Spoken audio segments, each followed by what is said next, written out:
Yo, what is up guys? Joker bringing you another video. This time going over the currency exchange in general. So this is going to work for Path of Exile and Path of Exile 2. The currency exchange works identically on both.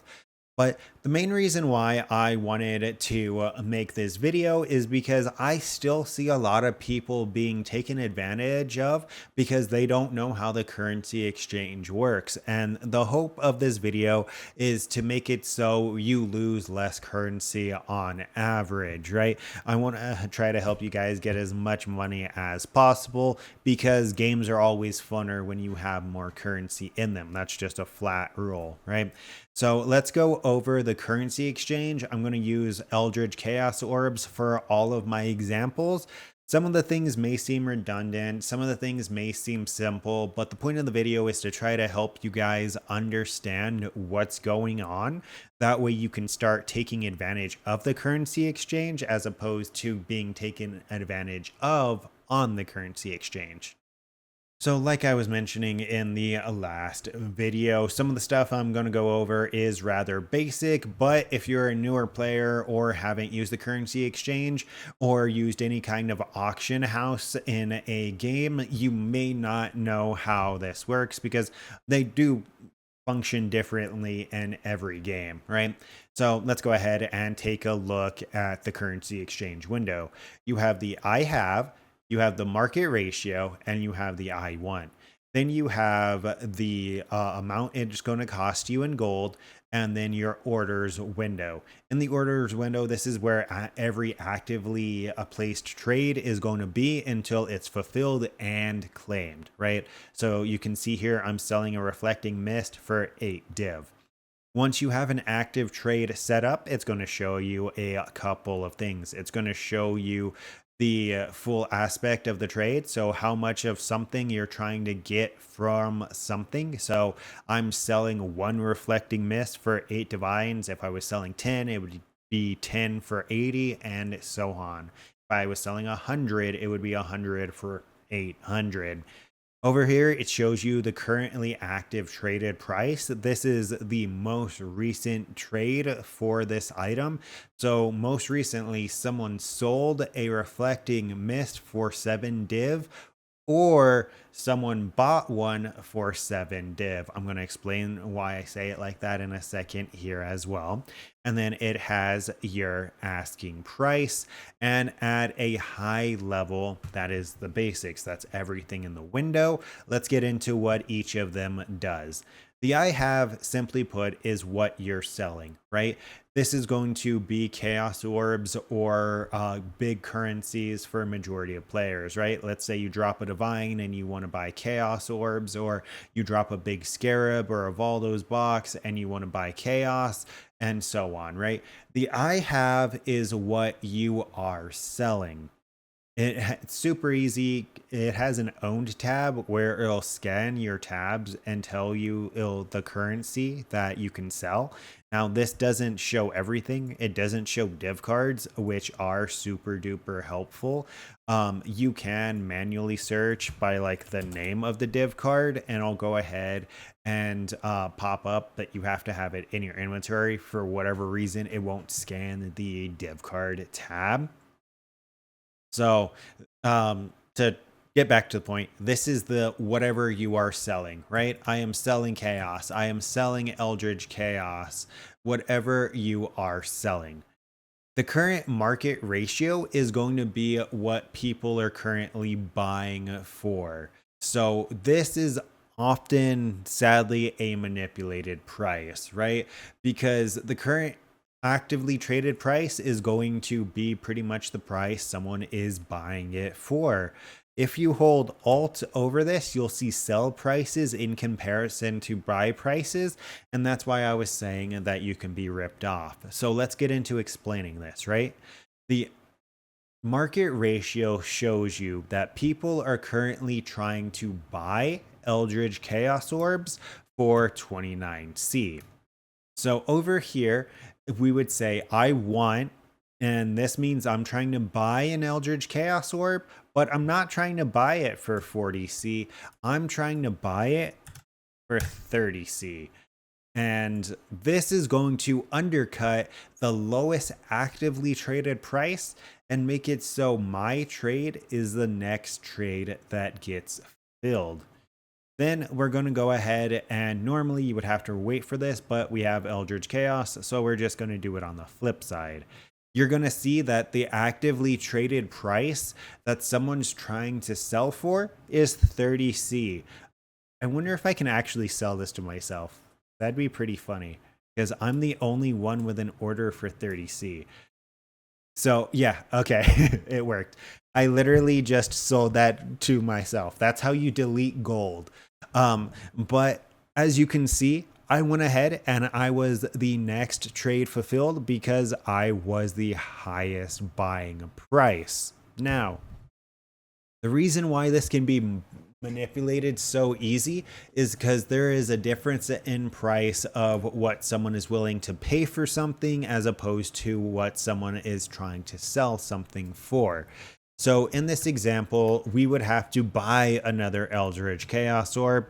We would see that the next buy price is still at 30C because no one has sold an Eldritch Chaos for 30C. I'm not going to buy it from myself this time. I'm just going to leave that as an active trade. Once someone tries to sell an Eldritch Chaos Orb, it is going to be sold to me because I hold the highest priority. I have the highest buy price for that item. Now, once we buy it, we would be able to sell it. Or let's say we dropped it, right? We would say we're selling the Eldritch Chaos Orb and we want Chaos. In this window, we would want to take a look and see what our competitors are selling it for. So this essentially has us selling it for 41C, which is going to take priority of the lowest price that someone is currently trying to sell for.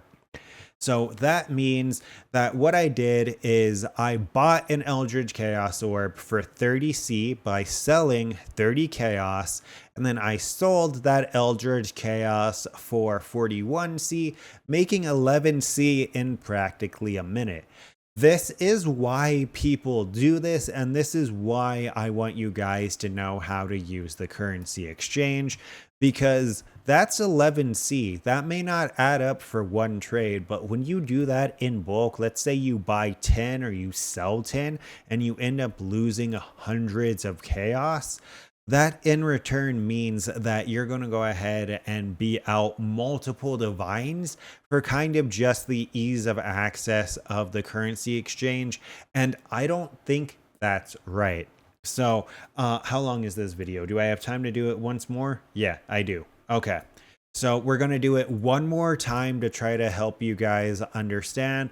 I hope this isn't coming off patronizing. I hope this is really coming off as helpful as I'm trying to help you guys not lose currency, because if you find out that you've been losing a lot of money on the currency exchange, you might be demotivated and stop playing, right? Let's say you only needed a couple of divines for your next upgrade and you ended up losing a decent chunk of money on a sell because some dick wanted to go ahead and undercut for a super low price and the currency exchange isn't coded that well.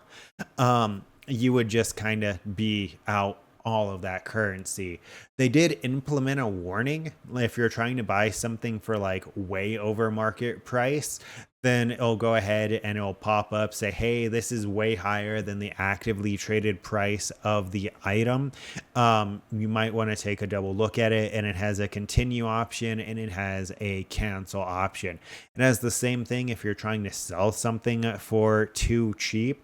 Like if I go ahead and I try to sell my Eldritch Chaos Orb for 1C, it's going to say, hey, this really isn't in your favor. You might want to relook at those numbers. So let's go ahead and we just sold it, so we would have to buy an Eldritch Chaos Orb, and people are currently buying for about 27C. You can see that a couple people have started buying for different prices. Oh, okay. there is someone buying for 30. So what we're going to do is we're going to say that we want 10 Eldritch Chaos Orbs for 310C. It's going to take priority because, come on, update, because we have the lowest traded price, and anyone that sells an Eldritch Chaos Orb is going to sell it to me for my asking price of 31C. Then, as you can see, that guy just undercut me, but he's only trying to buy one. So the next person's going to instantly sell to him. And then everyone after that is going to sell to me. Then we have our Eldritch Chaos Orb, right? Let's say that this order filled and we have our Eldritch Chaos Orb. We would say that we want to sell it, and our asking price would be 38C, right? I don't have to be the highest priced person. I just have to make some profit essentially for wasting all of this gold. It would be nice if I made some currency from it. And then it would go ahead and it would have the highest buying price be me. So, well, I think there's one other guy besides me. Okay, there's two other people besides me. So if two more people buy Eldritch Chaos Orbs, mine is going to sell for 38C. And I hope that makes sense, right? In this order, we're trying to buy Eldritch Chaos Orbs by selling Chaos. And in this order, we're selling Eldritch Chaos to buy Chaos. But yeah, since I don't want this video to be infinitely long, hopefully those 3 examples help you out in better understanding how the currency exchange works so you don't get taken advantage of and potentially you can make some money from it, right? If you are into flipping in games, this is essentially how you do it, right? I would have made 7C right there. But yeah, that's pretty much it. Don't forget to like, comment, and subscribe to stay up to date with this and future content. And until next time, take care.